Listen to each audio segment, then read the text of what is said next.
What is going on, everybody? Thank you for tuning in to your Tuesday touchdown.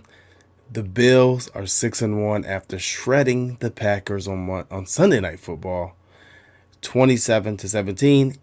The score wasn't indicative of how far apart this game actually was, but the Bills got another dub. Got my co-host in the building with me, James Mallory. James, say what up to the people. What's up, everybody? Let's get it. We about to have some fun. Yeah, we're gonna have a lot of fun tonight. So we're gonna talk. We recap the game a little bit. Talk about Allen struggling, the team still winning in dominating fashion without him actually being on point that game. Bills running game took a little bit step forward. We say between Cook and Singletary, and the Bills added a running back at the trade deadline today, right before Nyheim Hines. We're going to talk about how and why he actually fits this team.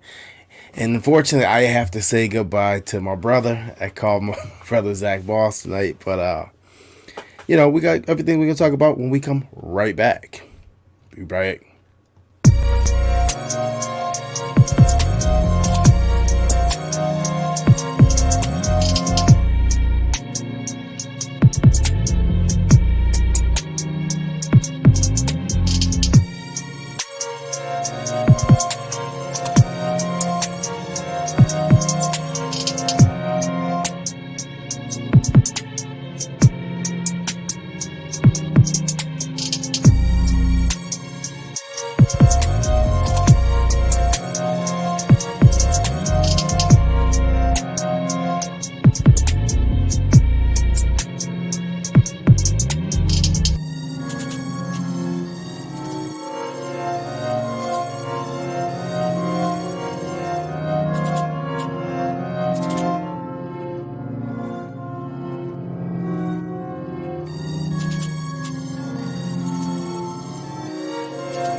Yes. As mentioned in the intro, the Buffalo Bills are 6-1. I actually had the chance to attend this game, which was actually pretty cool. I had never been to a Bills primetime game, and thanks shout out to our guy Anthony Farrell, blessing me with the club seat ticket. Great ticket there. I'll definitely be doing that again. That actually may make me want to go to winter games now. Those club seats. I'm not gonna lie with the heated seat, the heated area. Maybe I'm not. Maybe I'm not fully Buffalo, but that's okay. I don't know. What do you think, James?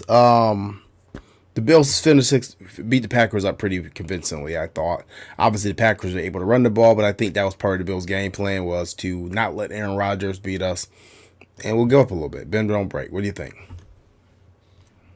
I like it because we executed solid. Second half, we kind of sputtered a little bit. But we still was able to come out with the victory and make plays when they were needed. So that's very encouraging because every game the offense just isn't going to be clicking on all cylinders for 4 quarters, right? So what you want to see is you want to see those games where you got to kind of grind it out or you got to figure out a way even when you're not clicking. And that was the case in the second half. We was able to make it do what it do and come out with that W. No, most definitely. I agree. I thought the same thing. Like I said, I was so curious to actually finally see a game that, Josh Allen didn't put the team on his back and to see how this team would respond. I thought that going forward, it would be for the betterment of the team.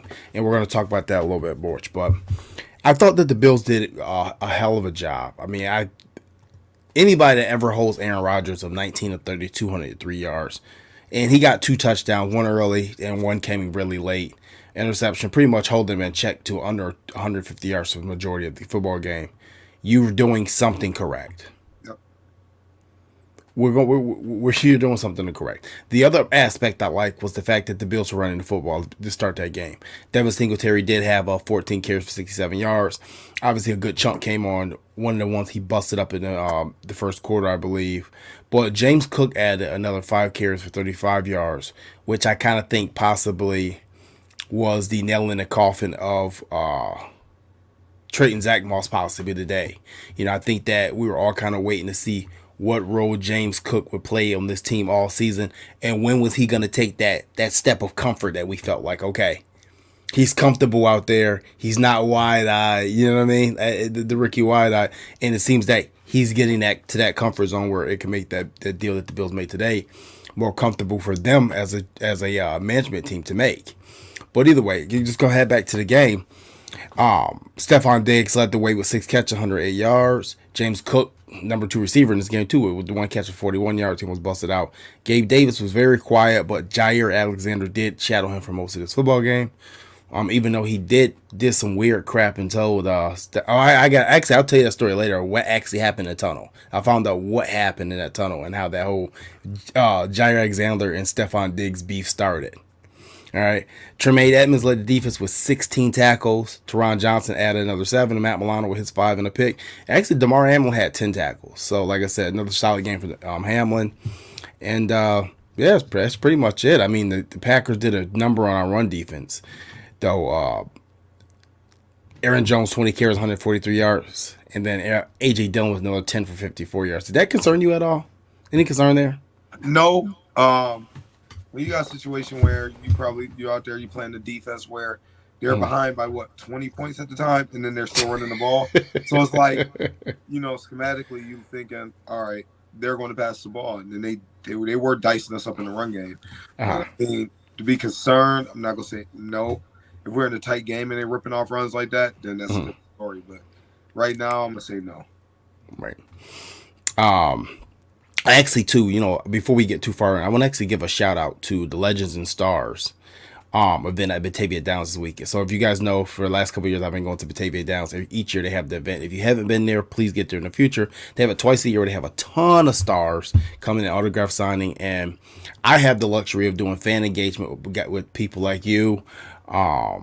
Where I get to talk and get your opinion on the team. And I got a lot of good content coming up. But this weekend, I was able to spend some time with Jim Kelly, Thurman Thomas, Andre Reed, Bruce Smith, Dwight Freeney, Darryl Strawberry, if you're a baseball fan, Gary Nettles, if you're a baseball fan. I'm a Red Sox fan, but they're still great. So it doesn't matter. I still like spending time with them. I actually had a pretty interesting conversation with former Bills guard Richie Incognito, and I got to talk to LaShawn McCoy as well. So shout out to Brian Burke and those guys at Legend Stars and Batavia Downs Gaming for putting on another great event this weekend. But back to this game. The run defense was concerning me because I was sitting there with Anthony at the game, and I'm just saying, like, listen, dude, if they're going to run this ball being down 27-10 at the time, about time you get a score, it's going to be in the fourth quarter. And that's exactly what happened. So, I have no problem with it. And ultimately, to get the final score, they didn't run it. They had to end up throwing the ball. And it was a horrible, was a penalty on 2nd and 18 that they call a holding penalty on somebody that was kind of a phantom call. That extended the drive and gave them, automatic first down after the sack. But no, I thought the Bills played solid. I didn't know if they were going to come out over too juiced up because obviously it's a primetime game. But I think this team is well past that. They've played so many primetime games in the last couple of years now. Like, this is normal to them, right?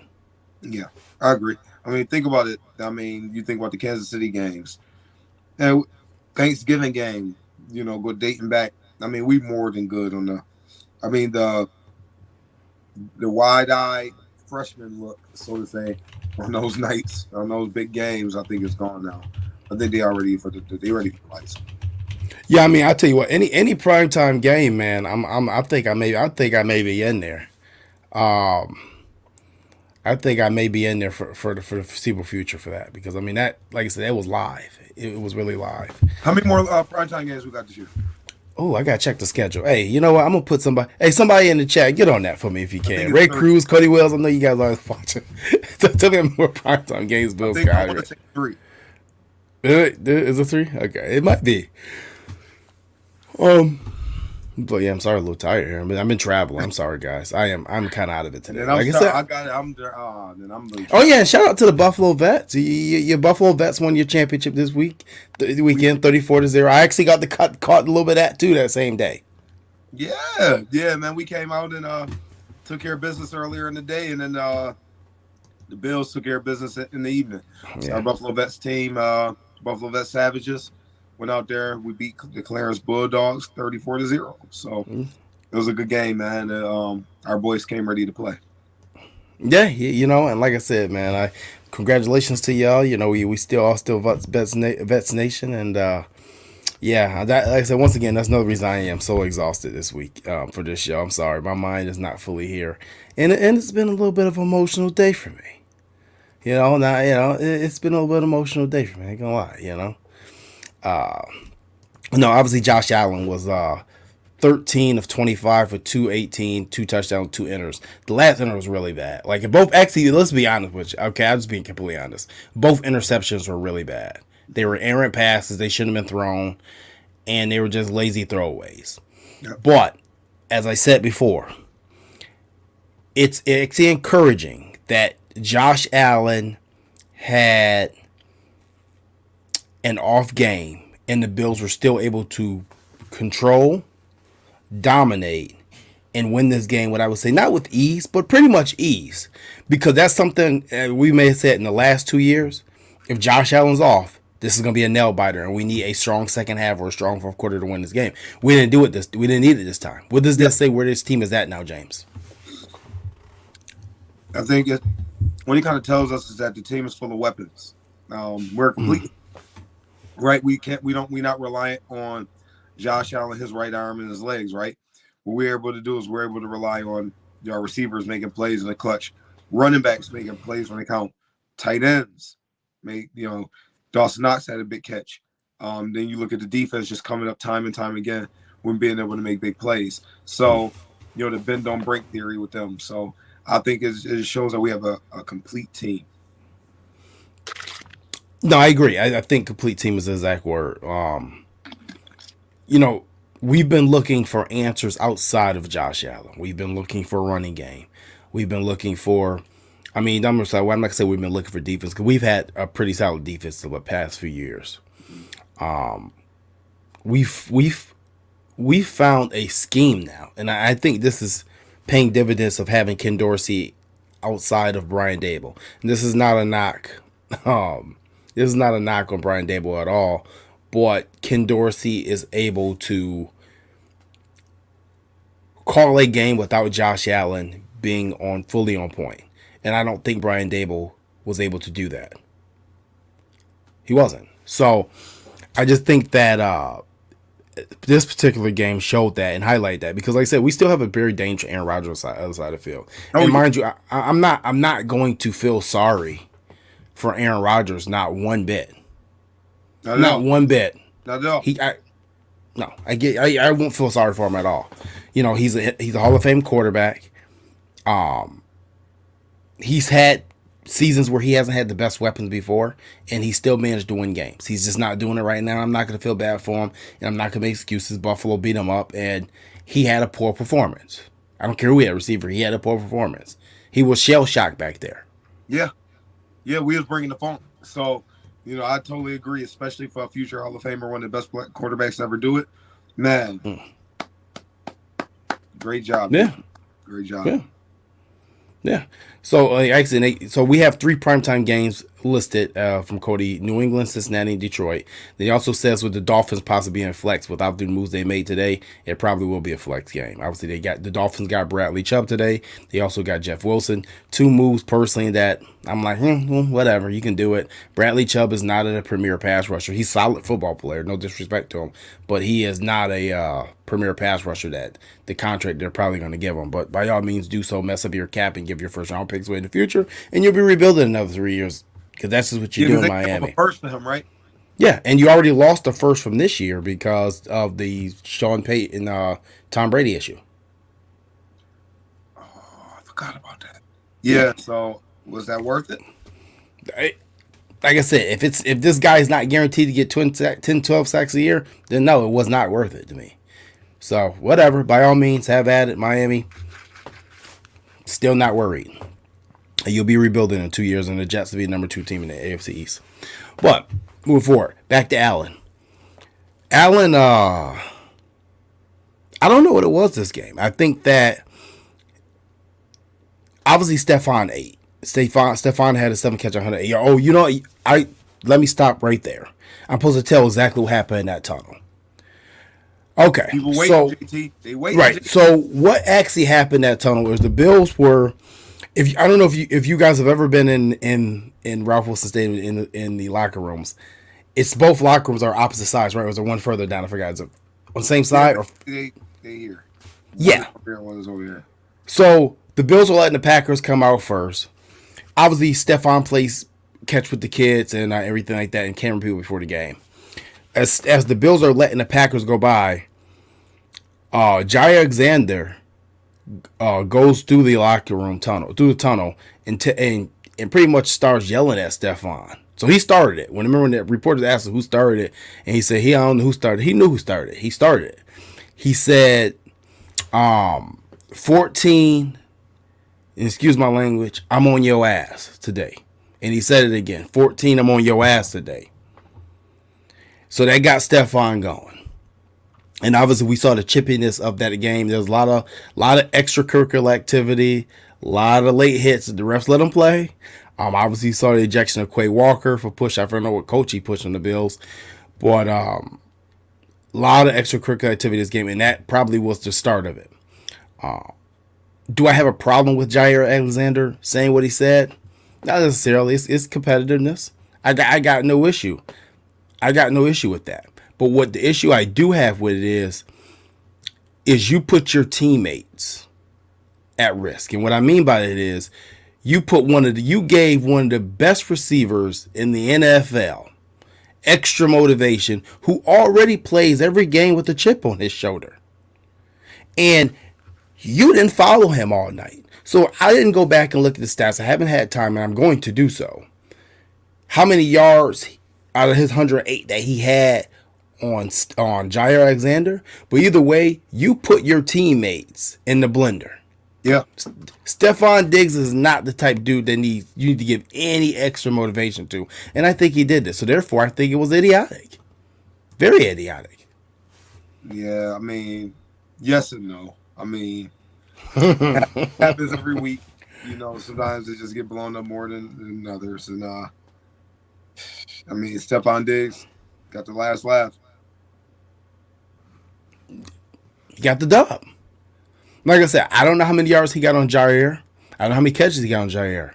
But at the end of the day, he got the dub. So you're right. He got the last laugh. And then, I don't know if you guys could see this on TV. You probably had to be at the game to see this. So he makes a play, and they call a holding penalty outside the field. He's doing his little celebration, right? So then, almost similar to the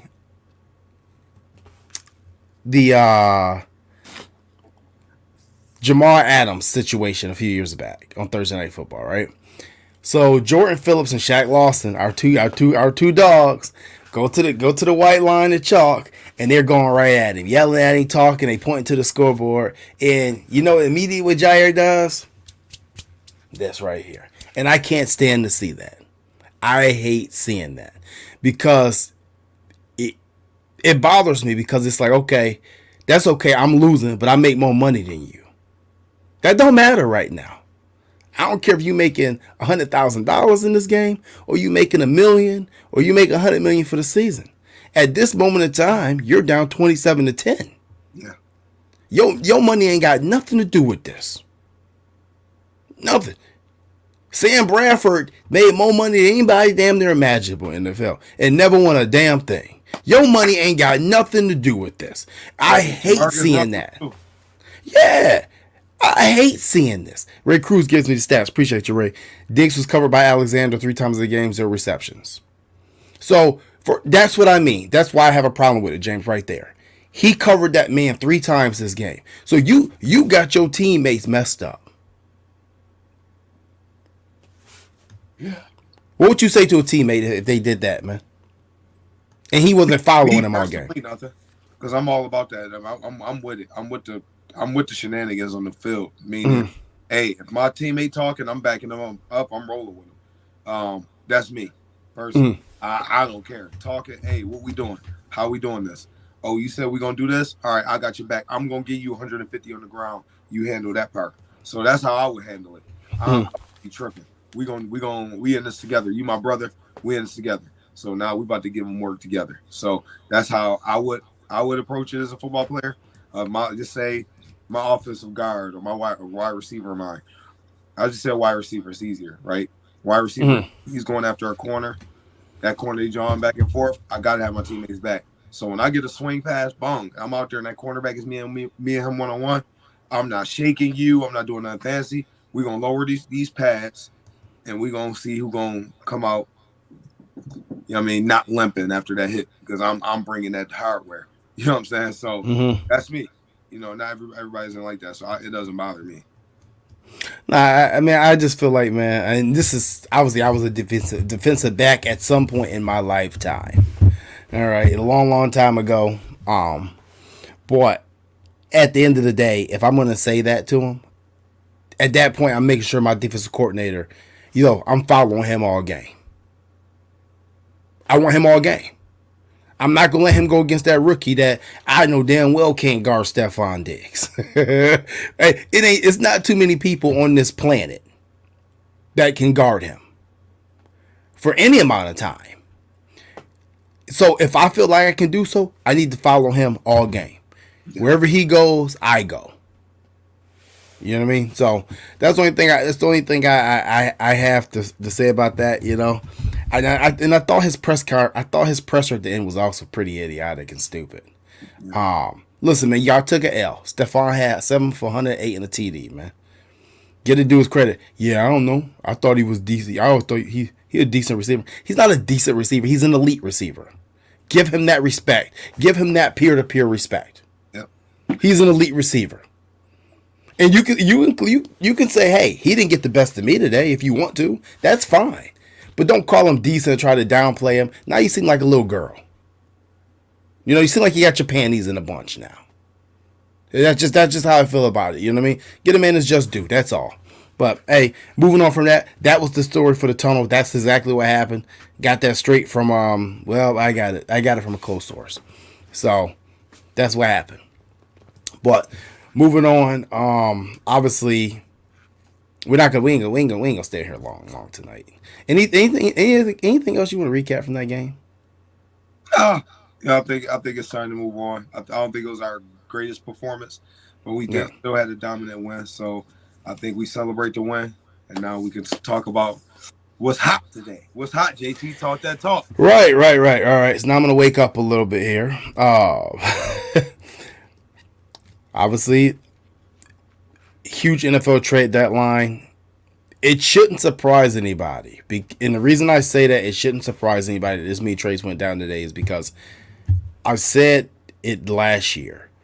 Teams are going to be making more aggressive moves because there's no Brady, there's no Breeze, there's no Rivers, there's none of those guys holding the league hostage anymore. Therefore, everyone feels that has a winning record, even close to a 500 record, that they have a shot. And you even seen them moving the Jacksonville Jaguars. They're not going to make the playoffs this year. They're not even close to making the playoffs this year, most likely. But they made a move for the future because that's how close everybody feels. Everybody feels like they're a move or two away from being a different ball club. And this is how you got to the trades that you saw today. So obviously, if you guys are busy at work, I'm pretty sure all you Bills Mafia people work really, really hard. You never check your phones when you're at work, and when you get home, I'm almost positive. So I'm gonna keep. Don't check your phones at all, Jason. Don't check the phones at all. So I'm gonna key in if you haven't done it. Obviously, today the Buffalo Bills traded for Dean Marlowe from the Falcons, a familiar face, come back to safety. We've been talking about that the last couple of weeks. The Bills may need to get a safety in here with the injury to Micah Hyde. And obviously now with the injury to Jordan Poyer in his elbow, and we don't know the severity of that or the recovery time on that, it made it more imperative to get a safety because I don't know if the Bills are exactly comfortable with Jaquan Johnson. Hamlin, yes. Jaquan Johnson, no. As far as starting on defense. The biggest move of the day was obviously the Bills bringing in running back Nyheim Hines from the Indianapolis Colts. They traded, and I hate to say this, Zack Moss and a conditional 6th-round pick that can go up to like a 4th-round pick, I think, with playing time from Nyheim Hines. I hate the move because it's my guy, it's my brother, but from a football standpoint, I totally understand why. And actually, I like it for both parties. I like it for I'll say three parts. I'll say I like it for the Buffalo Bills. Man, we're gonna get to that, and I'm gonna let you go. Why? I'm gonna let you give the reason why this move is good because I know what you're gonna say, and I agree with you. So I'm gonna let you have the floor for that one. It's good for Indianapolis Colts because you kind of got out of a contract that they seem like they're gonna be headed towards a rebuild, and it's also good for Zack Moss, who I can tell you 100% needed a fresh start in a different offense that probably fit was better suits him better as a player. So Nyheim Hines, James, please tell the people why this move makes a lot of sense, why it's important, and why this just may be what this team was missing. I think it's a great move. First and foremost, I've been asking for a returner for a long time. So this year so far, Nyheim Hines, he has punt returns. He has 11 punt returns, 111 yards. He's averaging 10 yards a punt return. Mm-hmm. And he doesn't have any kick returns this year so far. Last year, 23 returns. Year before, 30. Both averaging 10 and a 7. And also returns kicks. This is something that we've been needing for a while.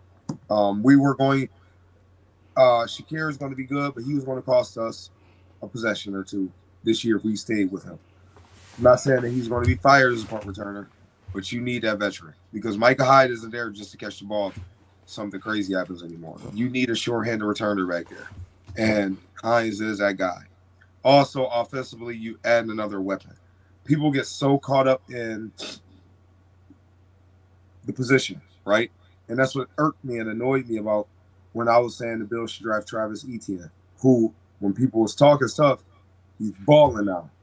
Now a lot of people who was saying, got receipts on that. Yep. And a lot of people got egg on their face. You can't get caught up in position. A lot of what the Bills do is positionless football, right? You want to put as many weapons as you can out there when you were throwing the ball and let them do what they do. You want to create mismatches. So if you got a guy who's lined up in the backfield, but he has the skill set of a slot receiver or a X or Z receiver, but you got him lined up at running back and you got him run out the backfield lined up on linebackers, what is that, JT? A mismatch. That is positionless football. That's how you win games, by having as many weapons as you can on the field to make plays, right? So it does not mean that the James Cook trade was a dud. People quit saying that. That's idiotic. Why? People get hurt. And there's no such thing as not having enough weapons. So if you think that, you're a fool. So why not have Devin Singletary, Hines, and Cook who can all go? That would be stupid. Every single time a running back lines up on the field, it's a threat. So you have to respect that. I think it's a great move. It made us better special teams wise, and it made us better as an offense. And all this added some much needed speed. How many people run low 4.4s, high 4.3s on our team on offense? Not many. We needed to add speed. So he checked a lot of boxes. It's not a huge everywhere on ESPN thing, but it's going to be it's going to have a great impact on our team. And Dean Marlowe, yeah, like that. I'm going to tell you like this. There's a lot of defensive coordinators in the AFC right now that are not happy that the Colts did this. Let's just start with his contract. He got 2 years remaining on his deal, or 3 years remaining on this deal. Each year is for like $4 million. Around the same amount of money that we're going to give J.D. McKissick if you guys want to go back to the offseason. Let's not forget this because that right there plays a part in leading to this move was J.D. McKissick. It all started with J.D. McKissick. And even if McKissick didn't renege on the signing, it still wouldn't mean that we would not have still drafted James Cook if he was available. Okay? The Bills wanted a player in this facet. And like I said, I want to go away from punt return a little bit because I think that that's the main reason that he's here is that punt return and that dangerous punt return. And it's not just a veteran that can catch the football. Like you said, this is a guy who runs a sub 4.4. And as a natural returner, as James always says, there's return guys and then there's natural returners. There's a difference. Shakir's a return guy. Hines is a natural returner. So from my standpoint, and what I like about it is you have a guy that since he's come in the league, has 300 targets at running back. Out of those 300 targets, he has 235 receptions with a 78% catch percentage. Okay, that's what I'm most excited about. Like you said, positionless football and weapons. Those are the two things that you put around a franchise quarterback. What you wanted to see from Christian McCaffrey, you just got something in Nyheim Hines that was very similar. And what they were looking for, possibly Alvin Kamara, you just got something similar to Nyheim Hines. Now, does that mean he's going to take touches away from or snaps away from James Cook? He's going to take certain snaps away from James Cook. But James Cook was already on his way to taking snaps away from Devin Singletary. So there's a mix here, right? So Devin's been playing about 78%, 77% of the snaps in these games. I expect to see him come down to around 65%. I see Devin go up, but some of those third down possessions, you won't see Cook in there. You'll see Nyheim Hines because he's a veteran. He understands pass protection. And honestly, let's be honest with you, at this point in his career, he's a lot better weapon out the backfield receiving than Cook. And that's not a shot at Cook. This is just what Nyheim Hines does. He's in that mode of Ronnie Harmon, if you guys want to go throw it back. And a lot of people, for whatever reason, think because somebody's drafted a certain place that they're supposed to instantly just come into the NFL and do their thing. Do you realize how hard it is to be a productive player right away in the NFL? It's very difficult. It's very rare. A lot of fans think they're playing Madden or something and think overall they're supposed to be good, right? No, that's not the case. We talking the best players in the world, and everybody come along differently. Cook has to understand the role and what we want him to do here. I think he's a phenomenal player, but right now, why not? Why don't force him into the fire, right? No. If you dudes that can do some things and help him along the way, let's do that. So I don't know what this means long term for Devin Singletary personally. You know, we had a nice conversation on Saturday as well.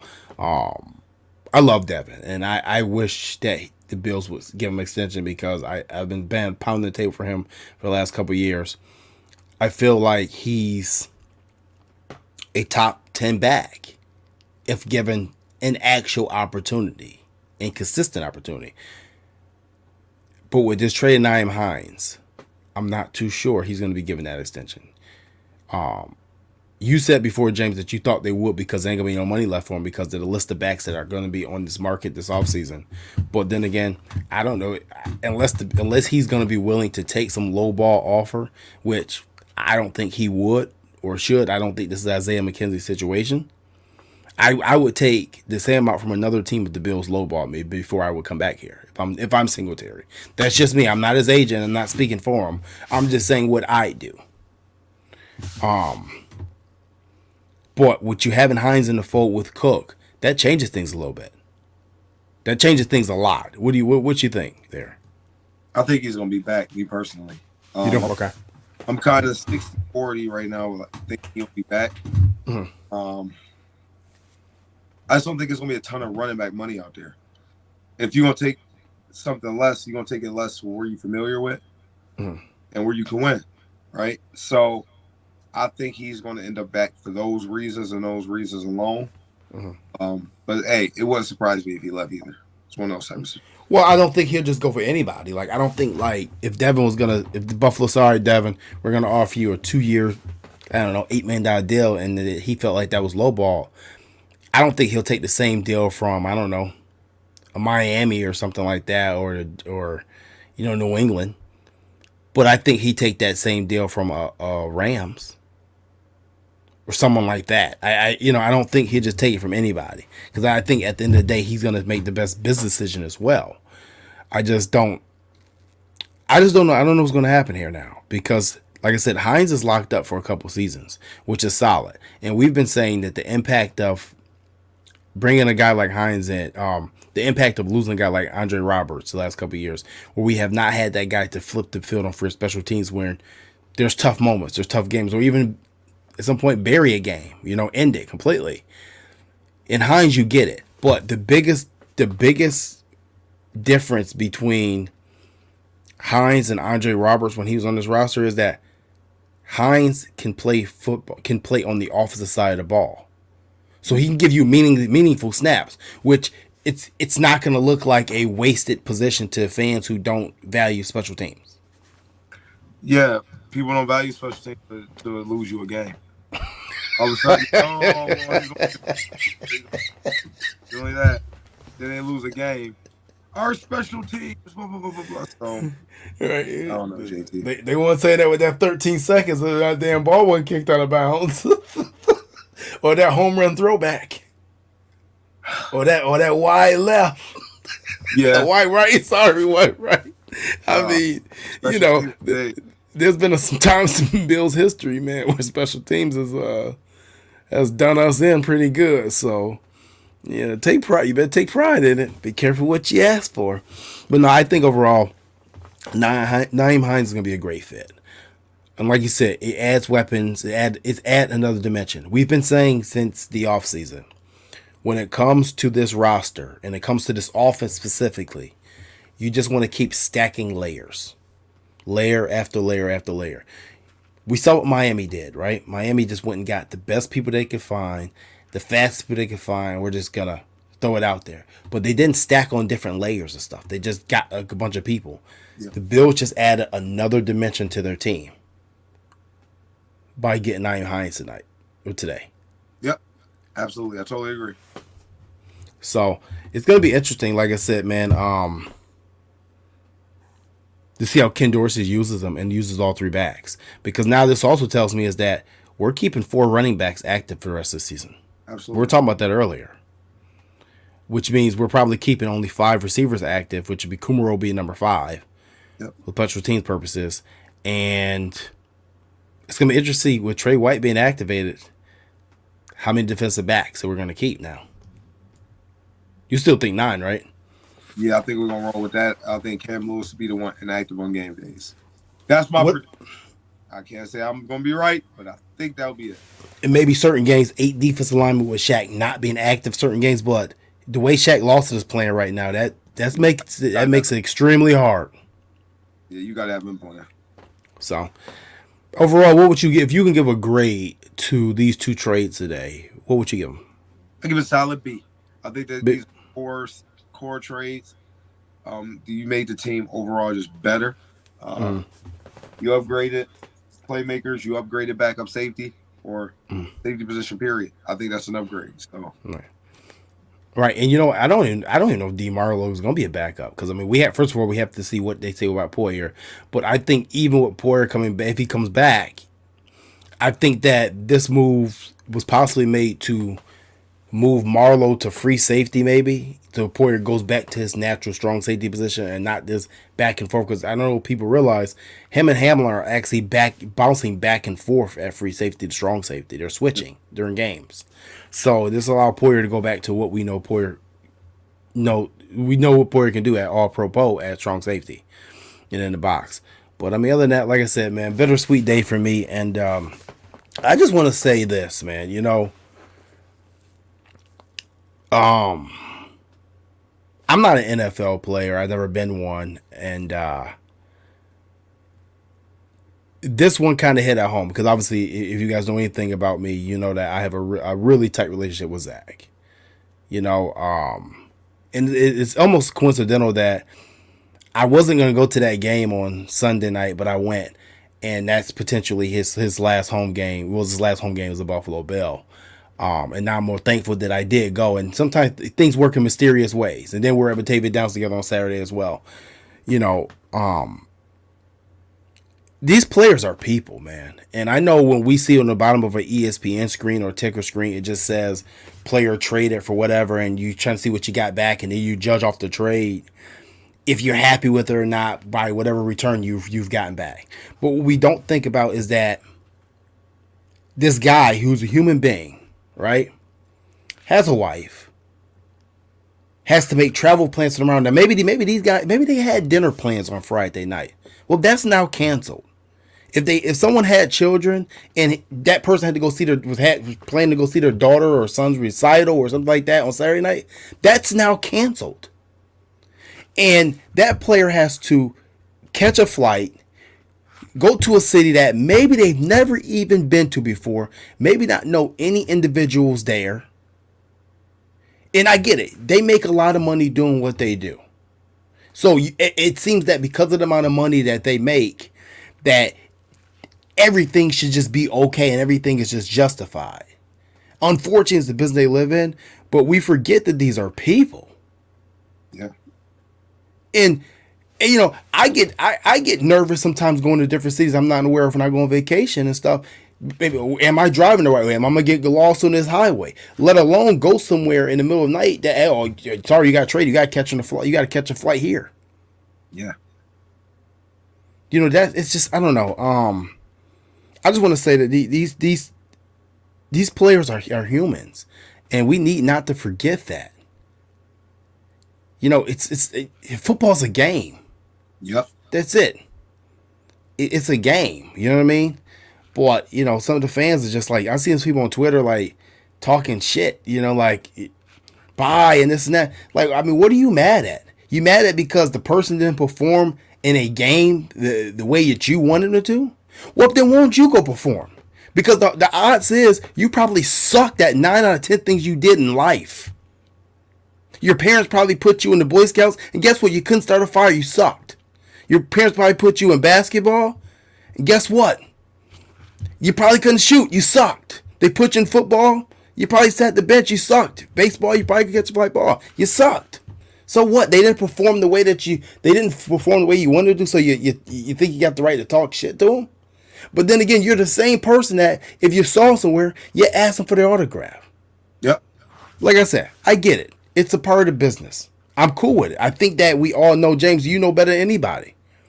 You sign up for it, but I just think that as fans, people forget that in the day these are humans. So, you know, it's the ugly side of the business. Very ugly. It's almost like people look at professional athletes as like they're running a franchise mode and Madden, right? For impact on the human being. Right. But there's a huge impact. You know, your kids may be in school, right? Right. Your wife may have met a good group of friends, right? Finally, because you settled down somewhere. Your kids in school. There's just so many different things that go into it that people don't really think about. You may have just got new furniture the week before, right? You may just got a new 5-inch, 80-inch TV, whatever the big thing is now. You may have just got that installed and put on the wall. Guess what? Mm-hmm. You got to go. That's it. So, you know, it's tough. Somebody says put it part of the job description, but that doesn't change the fact that you're a human being. Just like it's part of everybody's job where your job could terminate you. That don't mean you're not. You got things to do and things like that. That don't change the fact money or your title or you being on TV in the position does not change the fact that you're a human being. Your heart beats, you care about things, you cry, you smile, all the things that human beings do, they do, right? Yeah. So because they make a certain salary does not mean they're not human. Right, and you know, and I think it probably hit me the hardest today, right? Where, you know, with training camp, you know, Zach allowed me to bring my stepson here to training camp, where he was able to bring him to a restricted area to meet Tremaine, Micah, Jordan, Coach McDermott, Josh Allen. He met all of them, literally everyone. You know, and for a 7-year-old, that is life changing. You know what I mean? And it takes a special type of individual to even care, because a lot of players don't care. A lot of players don't want to be bothered at all, ever. You know what I'm saying?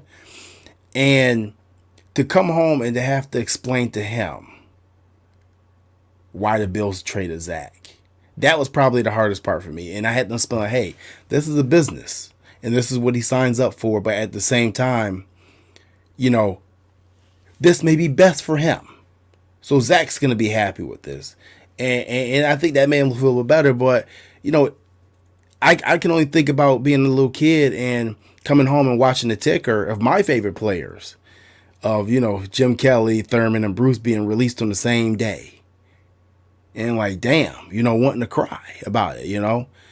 And like I said, mind you, I didn't when I was a kid, I didn't meet them, I didn't know them. I'm just meeting them for the first time like in the last couple of years. Boy, I can only imagine being 7 or 8 years old and seeing that. But I just want to just remind people that hey, listen, this is what they sign up for. I get that, but it's a business. It's just, I mean, but they're also humans.